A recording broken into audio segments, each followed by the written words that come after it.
Good morning, students. Welcome you all to my English class.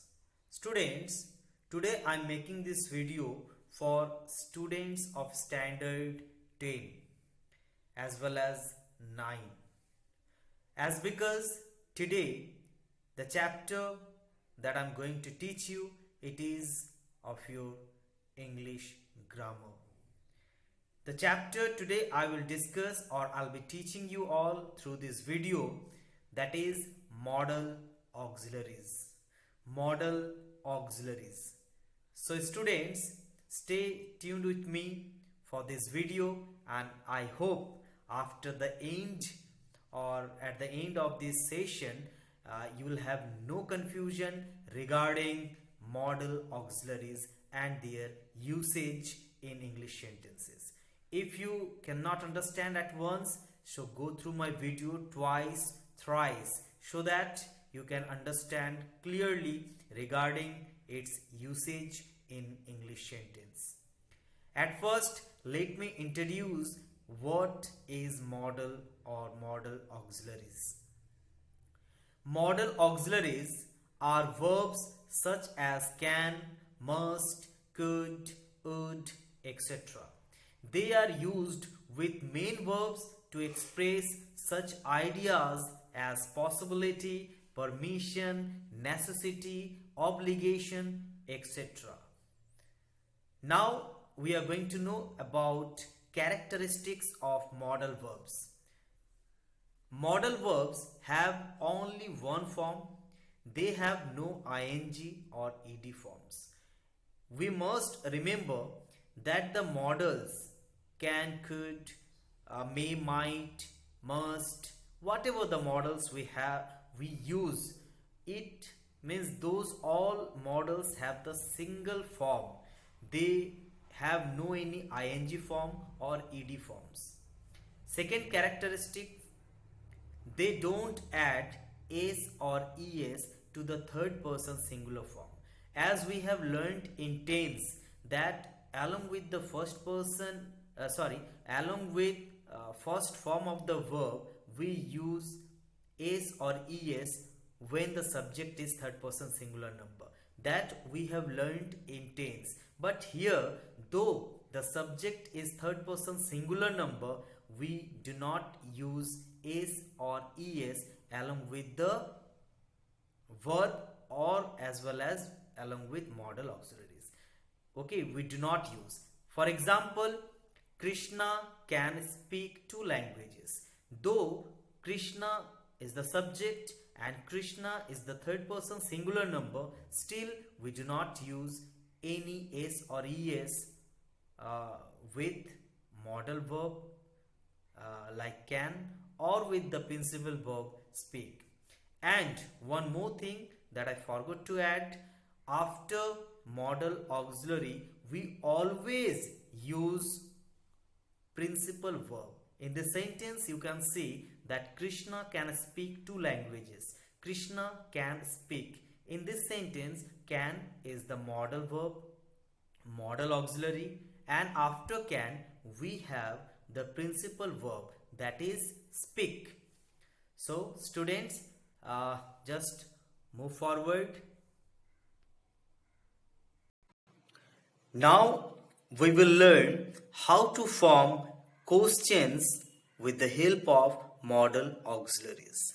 Questions are formed without do or does in the present or did in the past tense. It means we do not use any do, does or did for making questions.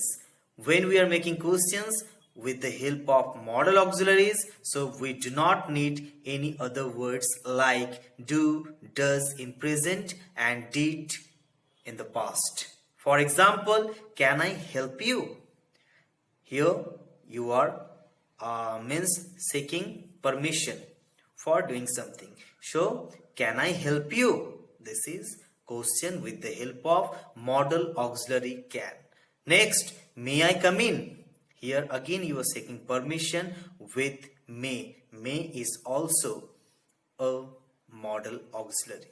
So Here we come to know that when we are using modal auxiliaries, we do not need any other words for making questions like do, does or did. Without them, we can easily form questions. Can I help you? Can I help you? Or may I come in? These are the two examples of questions with modal auxiliaries. Negative sentences are formed with not or the short form of not. Do, does or did are not used. Even for negative sentences, we do not use do not or does not or did not. Without them, we can very easily use I cannot or I can't, I may not or you may not. Okay, so without don't, doesn't or didn't, we can use the negative sentences with auxiliary verbs. Moving for the next. At first, we will learn one of the modal auxiliaries, must. Must is used to express obligation. Like, for example, you must obey your parents, you must go to school in time. So, the activities that you must do, which are of your obligations, okay, there we use must. The examples that I have read for you just before, I repeat them once again. You must obey your parents, you must go to school in time. Second, it is used to express compulsion, ordering someone to do something because it is necessary or important to do so. Like, you must answer all questions. You must return by the evening. Next, it is used for saying that something is probably true because nothing else seems possible. You must be tired after your long journey. Inference. There must be some mistakes. Next, number 4, the negative form of must, that is must not, is used for prohibition. You must not come here. You must not use the office. You must not use the office phone for private calls. So here we can use for both positive as well as negative sentences, which you must do, there we use must. Which you must not do, there you can use very easily must not. So must for positive sentences, must not for negative sentences. Next, number 5, it is used means must. Must is used to give emphatic advice. For example, she must consult a doctor at once. You must work hard if you want to get good marks. So, sometimes it is used to give emphatic advice. Next, modal auxiliary that we are going to discuss, that is should. Should is the past tense of shall. In indirect form of a speech, shall changes into should. For example, I said, I shall go to school tomorrow. That is the example of direct speech. Next one, I said that I should go to school the next day. This is the example of indirect speech. So in the first sentence, we have written shall and that changed in the second sentence as should. So shall is the past form of should. Second, should is used to express obligation, duty, etc. Sometimes should is used to express obligation, duty, something which is very important and you should do, like as per your obligation or duty. For example, you should look after your old parents. That is your obligation. Means you should look after your parents. You should pay all your taxes. That is your duty. Being a responsible citizen of the country, it is our duty to pay all type of taxes to the government. That is our duty.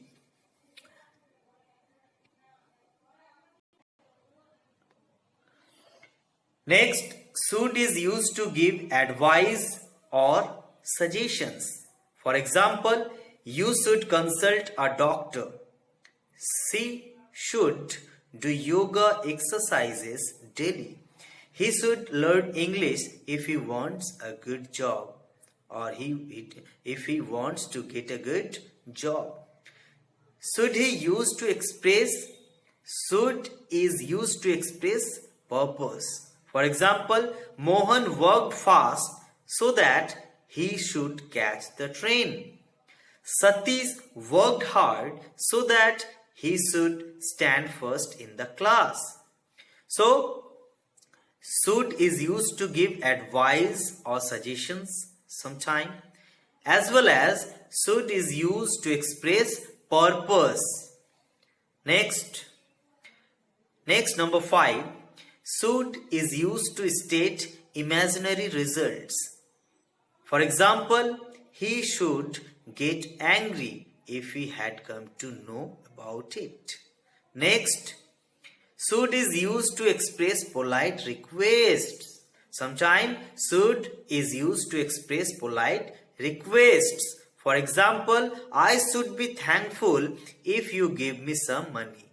I should be thankful if you give me some money. So here we have learned how to use should, must. In my next video, I will discuss, or I'll be teaching you regarding some other modal auxiliaries. So till then, be happy. Thank you. Bye students.